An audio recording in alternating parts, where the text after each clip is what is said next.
Buenas noches, hermanos, Dios los bendiga. Me alegra mucho poder saludarlos. Igualmente saludo a nuestros amigos, a quienes les enviamos este link para que tengan un rato de relax, de descanso y participen con nosotros en la espiritualidad, en el estudio de la palabra de Dios.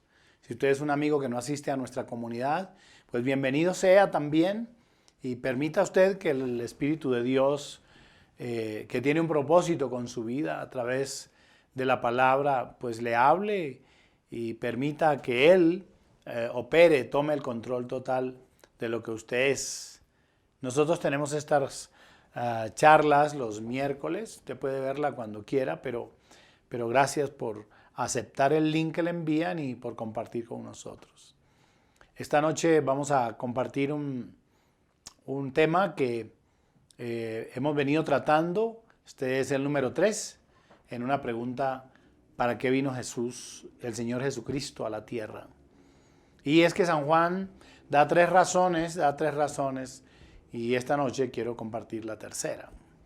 Si usted no ha visto las otras anteriores, pues remítase a la dirección nuestra y allí usted puede observar, puede ver, y si desea, los dos temas anteriores. Voy a hacer una oración breve, rogando al Señor que nos dé gracia y sabiduría tanto para yo compartir como para ustedes recibir esta palabra. Padre nuestro que estás en los cielos, gracias te damos, amado Dios, en el nombre de tu Hijo amado Jesús, por tu palabra. Señor, sabemos que esta palabra es viva y es eficaz y más cortante que toda espada de dos filos. Te rogamos ahora que nos des la gracia y la sabiduría para compartir, igualmente, Señor, la sabiduría y la gracia para entenderla. Gracias por nuestros amigos que nos escuchan cada miércoles, cada tiempo, cada que tienen oportunidad, estudian con nosotros. Gracias por ellos, Señor, y pedimos que los bendigas de una manera gloriosa y sobrenatural. En Cristo Jesús te damos gracias y lo pedimos. Amén y amén. Bien, como estaba diciendo, hoy voy a hablar acerca de, casi dando la respuesta a una pregunta: ¿para qué vino el Señor Jesucristo? Esta sería mi tercera respuesta. Vino para mostrarnos el amor del Padre. Y vamos a tomar como referencia primera de Juan, primer libro de Juan, capítulo 4, versículo 9 y versículo 10. Primera epístola de San Juan, capítulo 4, versículo 9 y versículo 10. Dice la palabra: en esto se mostró el amor de Dios para con nosotros, en que Dios envió a su Hijo unigénito al mundo para que vivamos por Él. En esto consiste el amor, no en que nosotros hayamos amado a Dios, sino en que Él nos amó a nosotros y envió a su Hijo en propiciación por nuestros pecados. Pero observe lo que dice el versículo 9. En esto se mostró el amor de Dios para con nosotros. ¿Sí oyen? En que Dios envió a su Hijo unigénito al mundo para que vivamos por Él. Es decir, ahí está. Muchas personas que no conocen la Biblia hacen muchas preguntas. Y esta es una de las preguntas que hacen. Y aquí San Juan nos da una respuesta maravillosa y extraordinaria.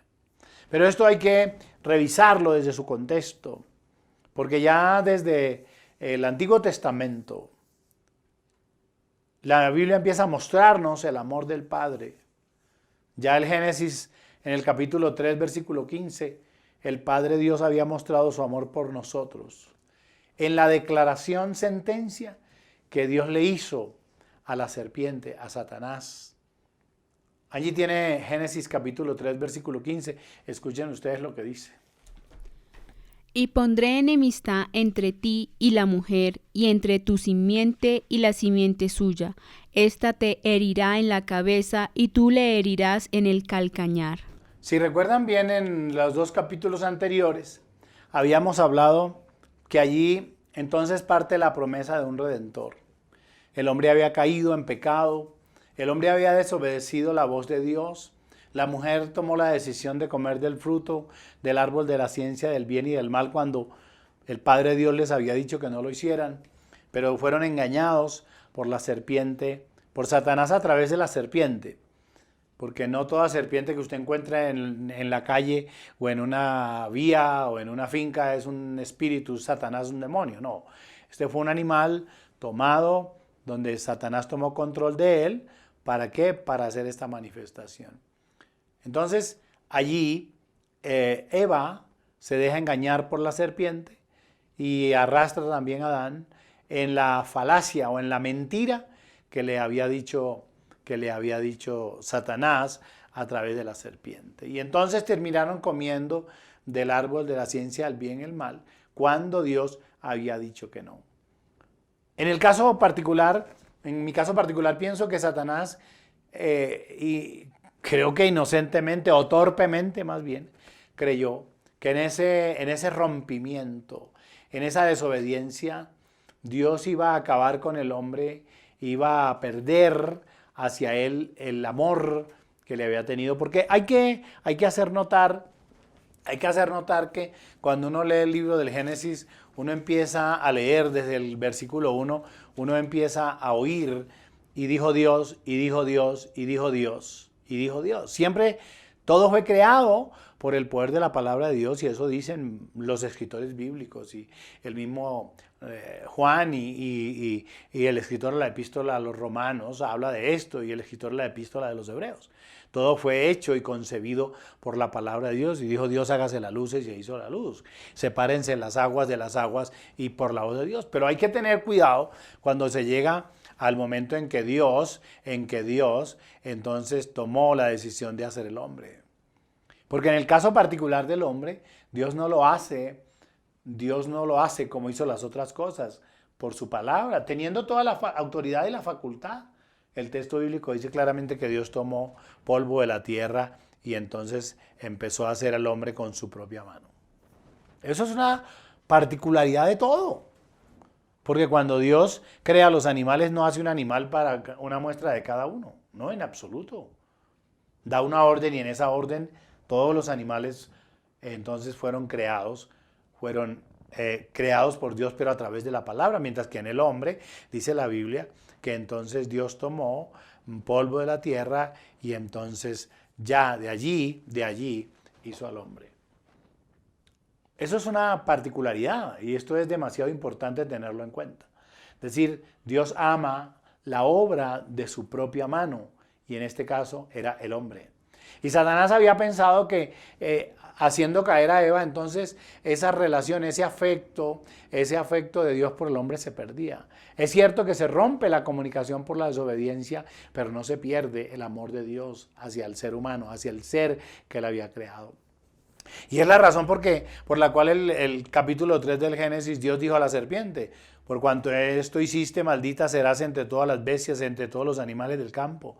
Sobre tu pecho andarás y polvo comerás todos los días de tu vida. Y dice, y pondré enemistad entre ti y la mujer, y entre tu simiente y la simiente suya. Esta te herirá en la cabeza y tú le herirás en el calcañar. Estaba hablando de un redentor. Estaba hablando de alguien que vendría a la tierra. El redentor vendría a la tierra y entonces heriría de muerte a la serpiente, a Satanás. Así de claro es. Entonces, esto es importante. Esto es muy importante. Por eso es que San Juan, en el pasaje que hemos leído, en la primera epístola a San Juan, allí en el capítulo 4 que leímos al principio, en el versículo 9, uno se admira profundamente cómo el escritor San Juan habla de esto cuando dice, en esto se mostró el amor de Dios para con nosotros, en que Dios envió a su Hijo unigénito al mundo para que vivamos por él. Es decir, ya después del rompimiento éramos reos de muerte física y de muerte eterna, pero ahora enviando al Redentor. Y está hablando en el capítulo 3, versículo 15, ya está hablando de la Virgen María. Está hablando de la Virgen María y está hablando de Jesús. Aquí San Juan lo ratifica, dice que ha sido tan grande el amor de Dios que envió a su único Hijo al mundo para que nosotros pudiéramos tener vida por Él. Ahora, ya lo estamos diciendo. Desde el Antiguo Testamento Dios mostró su amor por la raza humana. Y en el caso particular tomó a Israel como su nación, como su pueblo. el libro de Deuteronomio, en el capítulo 7, versículos 7 y 8. Escuchen lo que dice. No por ser vosotros más que todos los pueblos os ha querido Jehová y os ha escogido, pues vosotros erais el más insignificante de todos los pueblos, sino por cuanto Jehová os amó y quiso guardar el juramento que juró a vuestros padres, os ha sacado Jehová con mano poderosa y os ha rescatado de servidumbre de la mano de Faraón, rey de Egipto. Escuchen eso. Es decir, la promesa de Dios de redimir al pueblo tenía cumplimiento precisamente, pero está claro ahí, es porque Él los amó. No porque fueran merecedores, no porque fueran una nación enorme, no, es porque Dios le amó. Y déjenme hacer un paréntesis aquí para pensar en lo siguiente. Es que en eso consiste precisamente el amor de Dios, en que Él nos amó a nosotros primero, en que Él nos eligió a nosotros. No es que nosotros le elegimos a Él, sino que Él nos eligió a nosotros. Yo me pongo a pensar siempre que habiendo tanta multitud de gente, ¿cuántos? 5.000 millones de personas en el mundo, aproximadamente. 5.000 millones de personas, digamos aproximadamente. Entre esos 5.000 millones, si esa fuera realmente los habitantes de la tierra, Dios me escogió a mí. ¿Y saben por qué me escogió a mí? Porque me amó. Y Dios me escoge a mí, no porque yo sea más inteligente o más brillante, o físicamente o corporalmente más calificado que los demás, no. Él me amó a mí. Y en eso usted y yo tenemos que entender el privilegio que tenemos.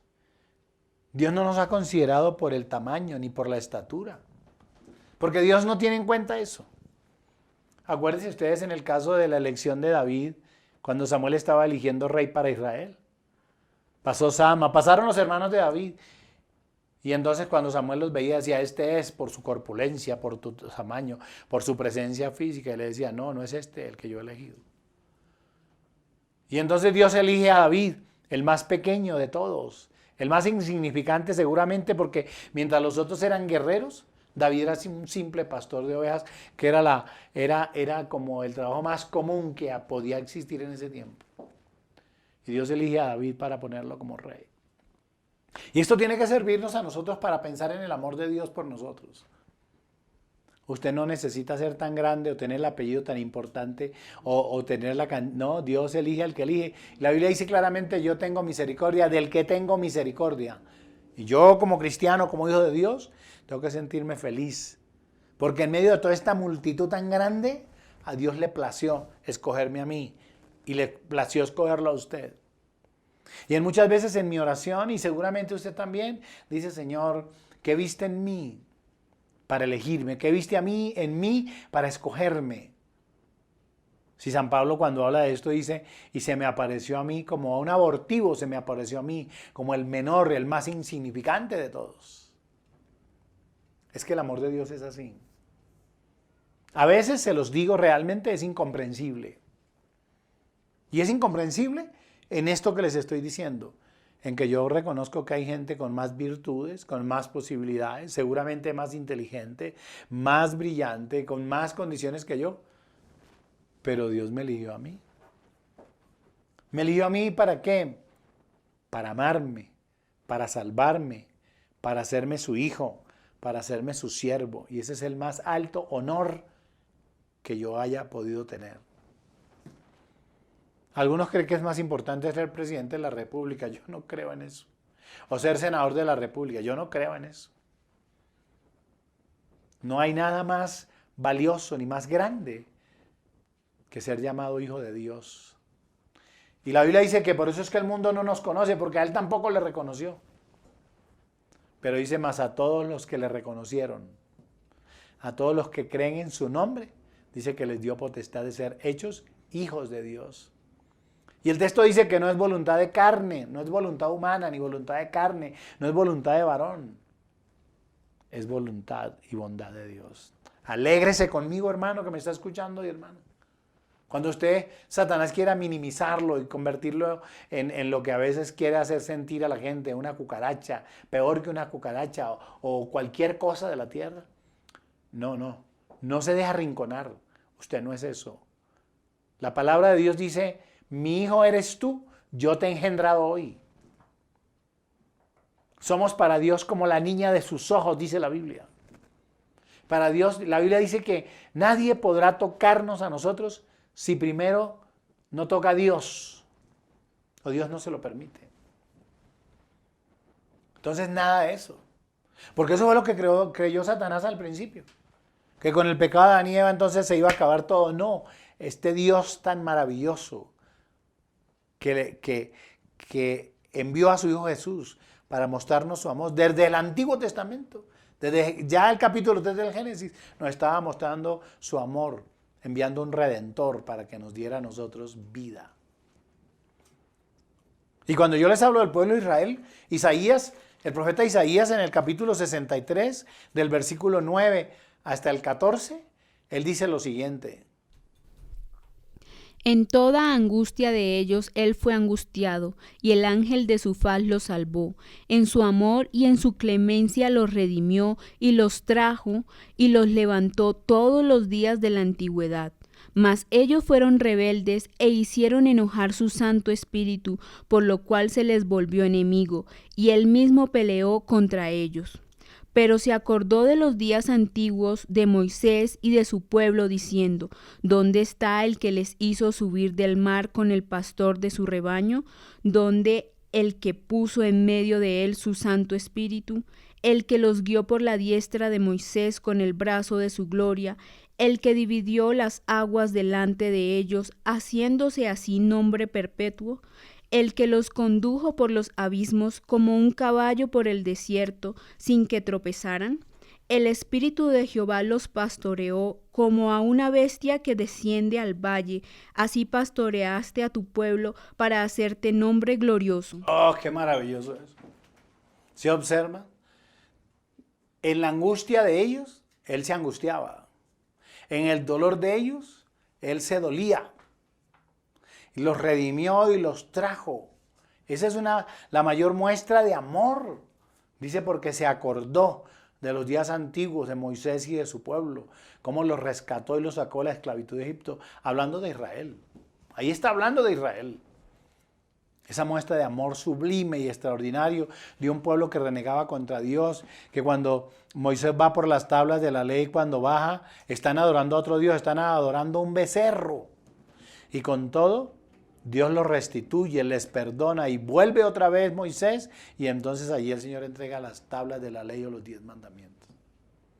Que lo hicieron airar tantas veces, que los castigó tantas veces, pero con todo mantuvo su misericordia y su bondad para redimirlos. Y aún ese pueblo todavía ni siquiera creen en Él, ni le aceptan como su Redentor. Lo aceptan como un profeta cualquiera, pero ni siquiera han logrado dimensionar ese profundo amor del Padre a través de Jesús. Ahora aquí, San Juan nos muestra el amor del Padre. San Juan nos muestra el amor del Padre cuando el evangelista, cuando escribe el Evangelio en el capítulo 3 y en el versículo 16, él dice, porque de tal manera amó Dios al mundo, que ha dado a su Hijo unigénito para que todo aquel que en Él cree no se pierda, mas tenga vida eterna. Eso es maravilloso, porque de tal manera amó. Eso es lo que Jesús vino a hacer a la tierra, a mostrarnos a nosotros el amor del Padre. Y por eso la expresión, porque de tal manera, es decir, no se podía medir, ni lo ancho, ni lo profundo. Nada, no habría ninguna dimensión para eso. Entonces no hay ninguna palabra que lo defina. No hay ninguna palabra que lo pueda definir. Porque ese término, porque de tal manera, ni siquiera podría ser o finito o infinito. No. No hay medida para eso. Pues Él muestra su amor del Padre. Cuando nos enseña a amar como Él aprendió de su Padre. El mismo San Juan en el capítulo 15. Y a mí me encanta esta porción que Angie va a leer. San Juan capítulo 15, versículo 12, porque es que allí hay una amalgama como de sentimientos y de expresiones entre Jesús, el Señor Jesús y el Padre. Y hay una manifestación sublime de lo que significaba para Jesús el amor del Padre, y su significado era tan valioso y tan importante que lo que quiere es transmitírnoslo a nosotros. San Juan capítulo 15, versículo 12 hasta el versículo 17. Este es mi mandamiento, que os améis unos a otros como yo os he amado. Nadie tiene mayor amor que este, que uno ponga su vida por sus amigos. Vosotros sois mis amigos si hacéis lo que yo os mando. Ya no os llamaré siervos, porque el siervo no sabe lo que hace su señor, pero os he llamado amigos, porque todas las cosas que oí de mi Padre os las he dado a conocer. No me elegisteis vosotros a mí, sino que yo os elegí a vosotros, y os he puesto para que vayáis y llevéis fruto, y vuestro fruto permanezca, para que todo lo que pidiereis al Padre en mi nombre, Él os lo dé. Esto os mando, que os améis unos a otros. Oh, ¿sí oyen eso? Es decir, el versículo 15 dice, os he llamado amigos porque todas las cosas que oí de mi Padre os las he dado a conocer. Es decir, ese amor del Padre fue transmitido a los discípulos. Y ese amor fue transmitido a nosotros, enseñándonos a amar como Él aprendió de su Padre. Insisto que la muestra más grande del amor de Dios es que Dios envía a su Hijo unigénito al mundo. Dice San Juan, en primera de Juan capítulo 4, versículo 9, que envía a su Hijo al mundo para que nosotros vivamos por Él, para que nosotros seamos salvos. Esa palabra significa eso, para que vivamos por Él, es decir, para que tengamos vida por Él, no por nosotros, sino por lo que Él hizo. Entonces, ¿qué quiere decir esto? Quiere decir que la vida eterna es por medio de Él, es por medio de Jesús. Y Él es la vida. Él es la vida. Entonces, la vida llegó al mundo. Como la muerte entró por un hombre, por Adán, por el pecado de Adán y Eva, también la vida entonces viene por un hombre, por Jesús. San Juan capítulo 11, versículo 25, escuchen lo que dice. Le dijo Jesús, yo soy la resurrección y la vida. El que cree en mí, aunque esté muerto, vivirá. Escuchen eso. Yo soy la resurrección y la vida. El que cree en mí, aunque esté muerto, vivirá. Es decir, que la vida es Él. La vida es Jesús. Y la vida eterna es otorgada por medio de Cristo. La vida eterna es otorgada por medio de Cristo.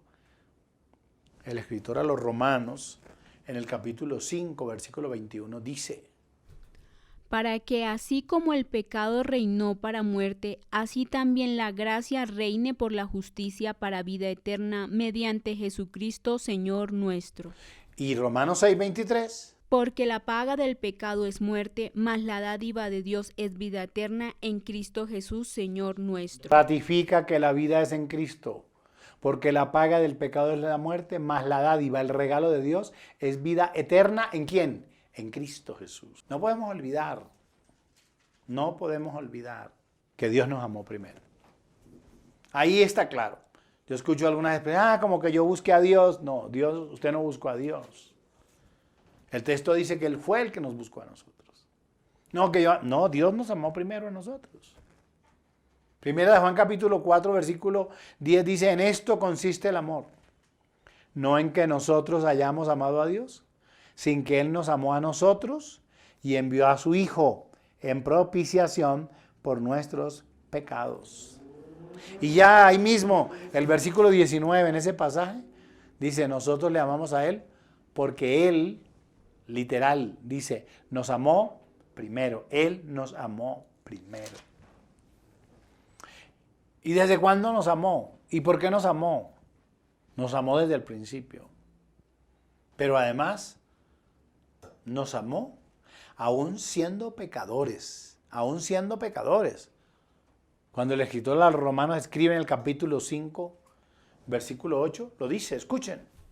Mas Dios muestra su amor para con nosotros, en que siendo aún pecadores, Cristo murió por nosotros. Ahí está. Y acuérdense de la expresión del Señor Jesús. Son los enfermos los que necesitan un médico.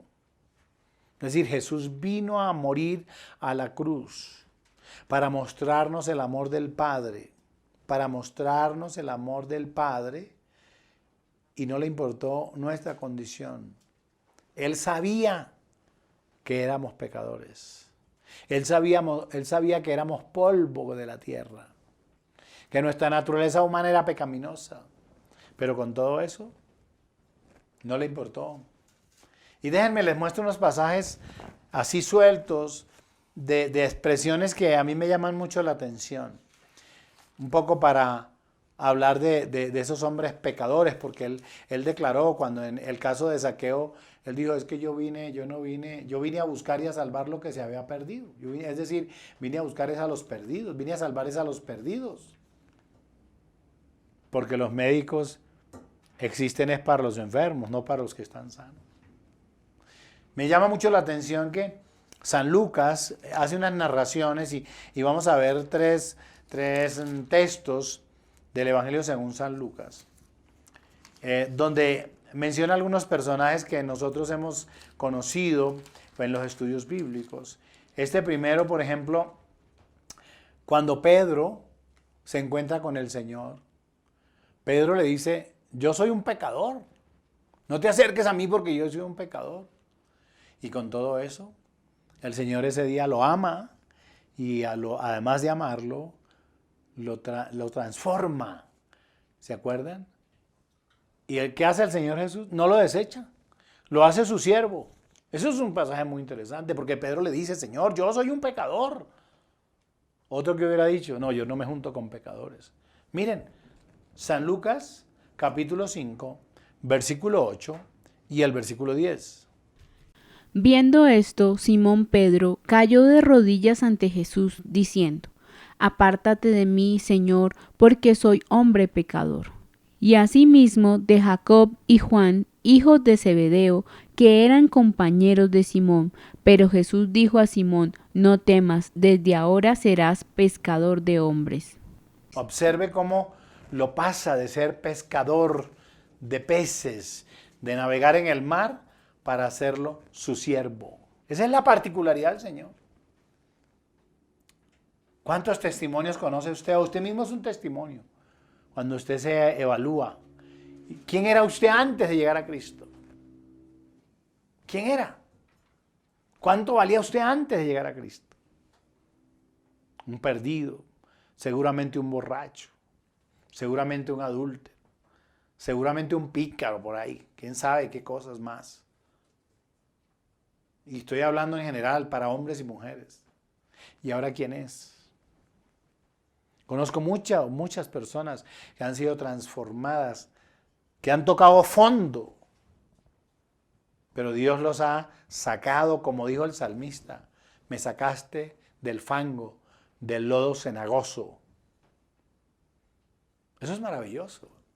Y en el caso de Pedro, eso era Pedro. Él dice eso, apártate de mí que yo soy un pecador, y él pasa de ser un pecador a convertirse en un siervo del Señor. ¿Qué tal la mujer pecadora? De Lucas capítulo 7 de San Lucas, el versículo 37. Déjenme, se los voy a leer. San Lucas capítulo 7, versículo 37. Dice, entonces una mujer de la ciudad que era pecadora, dice San Lucas. Entonces una mujer de la ciudad que era pecadora, al saber que Jesús estaba a la mesa en casa del fariseo, trajo un frasco de alabastro con perfume. Y quebró el perfume y roció los pies del maestro. Y ahí está en la historia, en el capítulo 7. Pero ella no se queda en eso, en esa expresión pecadora. ¿Saben por qué? Miren lo que dice el versículo 47 en adelante. Cuando todos lo criticaban y le decían, pero ¿cómo? Es que acepta que una pecadora le haga esto. Dice, por lo cual te digo que sus muchos pecados le son perdonados. Miren lo que hace. El escritor la considera pecadora y sí era pecadora. Pero cuando llega Jesús, el Señor Jesús le perdona sus pecados. Dice, tus pecados te son perdonados.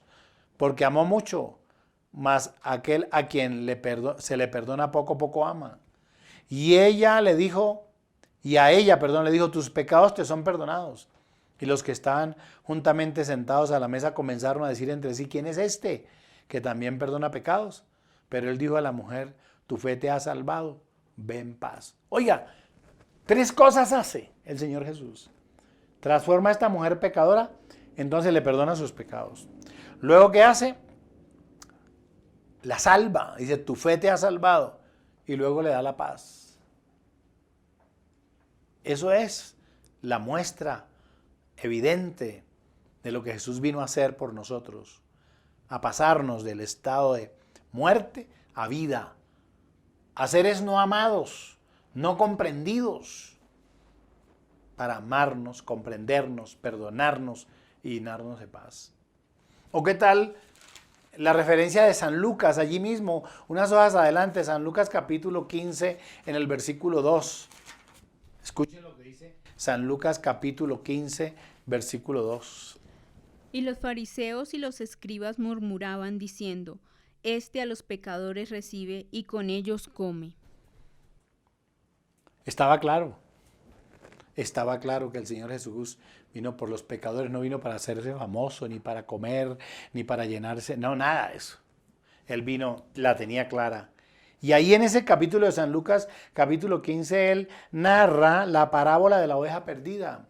Y nos compara a nosotros con las ovejas perdidas y cómo el pastor deja las 99 y se va por una. Yo no sé si usted está en las 99, pero yo era la una, la que estaba perdida, y él vino para rescatarme a mí.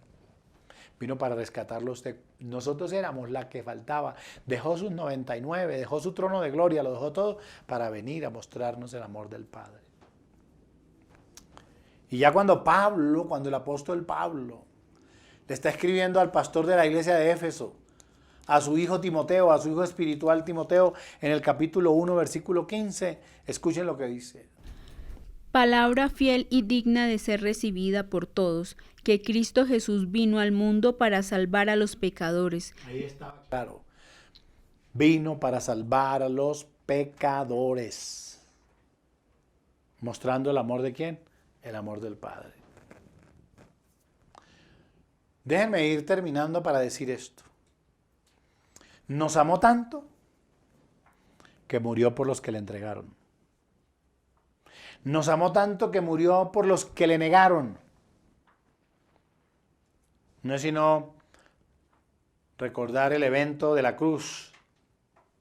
El evento de la cruz. Y San Lucas, es San Lucas en el capítulo 23, en el versículo 34, que menciona esto. Cuando Él muere por los que lo crucificaron. Cuando fue maltratado por el verdugo con el látigo. Cuando le colocaron la corona de espina, la Biblia dice, enmudeció y no abrió su boca. Como cordero, dijo el profeta Isaías, como cordero fue llevado al matadero. Camino al Calvario, camino al Gólgota, nunca dijo nada. Lo abofetearon, echaron en suerte su ropa, le colocaron una corona de espinas, se mofaban y se burlaron de él. Y la única palabra que tuvo frente a la indolencia y frente al maltrato y frente al dolor, solamente por amor a nosotros, fue, Padre, perdónalos porque no saben lo que hacen. Es San Lucas el que vuelve a decirlo. Dice, cuando llegaron al lugar llamado de la calavera, le crucificaron allí. Y a los malhechores, uno a la derecha y otro a la izquierda. Y Jesús decía, Padre, perdónalos porque no saben lo que hacen. Siempre me pregunto, ¿qué amor tan grande? ¿Cómo se puede comparar este amor? ¿Con qué se pudiera comparar? A la hora de su muerte, sus discípulos, solamente Juan estaba allí con su madre María. Los otros habían huido, Pedro le había negado, Judas le había traicionado. Después de la resurrección, Tomás no cree en él y los demás se habían ido. Fue ese amor del Padre el que impulsó a Jesús a venir a morir para que nosotros fuésemos salvos. Fue ese amor del Padre el que impulsó a Jesús a morir en una cruz por nosotros. ¿Quién puede explicar ese amor? ¿Quién lo puede explicar? Nadie. No se puede explicar. Ahora, la pregunta que me hago todos los días es, ¿por qué la gente rechaza ese amor? ¿Porque no lo conoce? Sí lo conoce, pero lo rechaza. ¿Por qué la gente rechaza ese sacrificio, ese amor de Jesús? Mi invitación esta noche, con esto termino. Si usted es un creyente en Cristo, valore, reconozca ese amor y ame a Jesús y sírvale. Y sírvale. Estuvo listo a morir por usted para que usted no muriera eternamente. Si usted no conoce a Jesús, si es primera vez que nos escucha, reconozca este amor, porque sé que nunca jamás ha oído acerca de alguien que haya manifestado este amor tan grande. Entréguele su corazón, ábrele su corazón. Dígale, Señor, te entrego mi corazón y te entrego mi vida. Le puedo asegurar que cuando usted haga eso, su vida será otra. Porque una cosa es la vida de un ser humano cuando se siente amado y otra es cuando no es amado.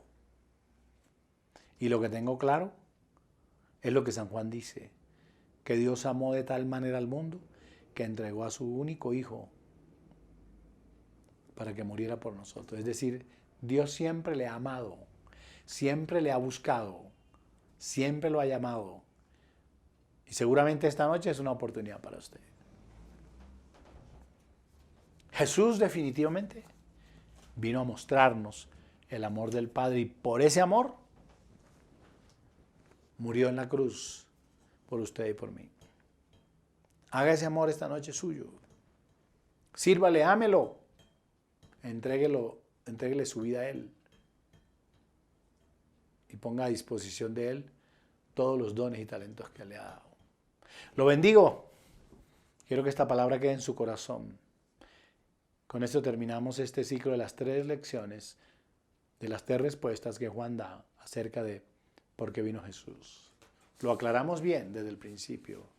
Vino para quitar nuestros pecados, vino para deshacer las obras del diablo y vino para mostrarnos el amor del Padre. Padre amado, gracias te damos por esta noche, por este tiempo, por este estudio que nos lleva a entender que ese amor tan sublime, extraordinario, inconmensurable, que no se puede medir, nos haya alcanzado a nosotros. Y que nosotros hubiésemos podido por tu Espíritu abrir nuestros ojos y aceptar este amor tan puro que nos hace amarte y servirte.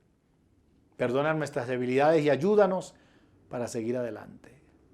En tus manos están nuestros amigos que por primera vez nos ven. Trata con ellos también y permite que ellos puedan abrir sus ojos y su corazón y puedan entender este amor. Gracias, Padre, por Jesús. Gracias, Jesús, por tu misericordia con nosotros. Gracias, Espíritu Santo, por revelarnos a Cristo. Gracias, Padre, en Cristo. Amén. Los bendigo a todos. Nos vemos la próxima semana haciendo la voluntad de Dios, 7 de la noche. Y este domingo, no olviden, una sola reunión presencial, 9 de la mañana. Este domingo, próximo domingo, 9 de la mañana, una sola reunión. Bendiciones a todos y que descansen.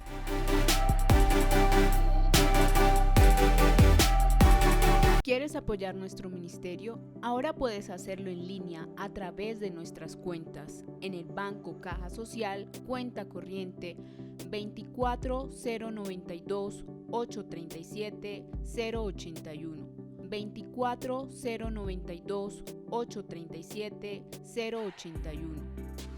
o en Bancolombia, cuenta de ahorros 91 200 070 319. 91 200 070 319. Más bienaventurado es dar que recibir. Hechos 20:35.